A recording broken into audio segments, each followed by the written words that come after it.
చేసిండు తెలుసా నన్ను 2020లో లవ్ చేసిండు. ఇది ఎన్నో సంవత్సరం 2025. ఈయన 4 సంవత్సరాలు హైదరాబాద్ లో ఉన్నాడు కదా కొత్తపేటలో. అప్పుడు మేమిద్దరం ఒక దగ్గరనే ఉన్నాము. అయితే నేను ఇంటికి పోయి మాట్లాడి మా నానమ్మతోని ఒప్పించి వస్తా అని చెప్పి ఇక్కడే ఉన్నాడు. ఫోన్ మాట్లాడతాడు బయటకు వచ్చి, రాత్రి మెట్ల మీద ఫోన్ మాట్లాడతాడు కదా పైకి వచ్చి వీడియో కాల్ మాట్లాడాడు ఇట్లా ఫోన్ లో నాతోనే మాట్లాడతాడు. నువ్వు వీడియోలు చేస్తా ఉంటే నాకు చూపెట్టి నువ్వు టీవీలో వస్తున్నావు కదా, మరి అవన్నీ నాకు ఎట్లా తెలుసు? ఎట్లా తెలుసు? వాళ్ళకు తెలిసింది నీకు తెలిసింది. ఆయన వేరు మనిషికి పోతున్నది ఫోన్ లో. నాన్న చెప్పు, నువ్వు చెప్పు, అంతేనా?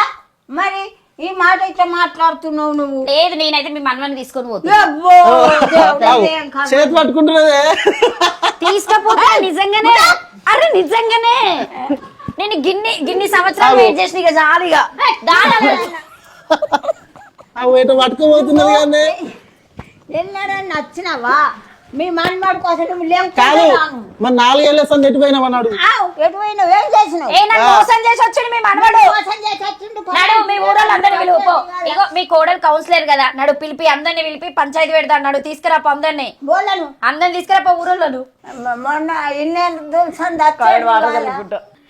సరే ఇగో నువ్వు ఒప్పుకుంటావు ఒప్పుకో పెళ్లికి? సరే నేను తీసుకొని పోతా.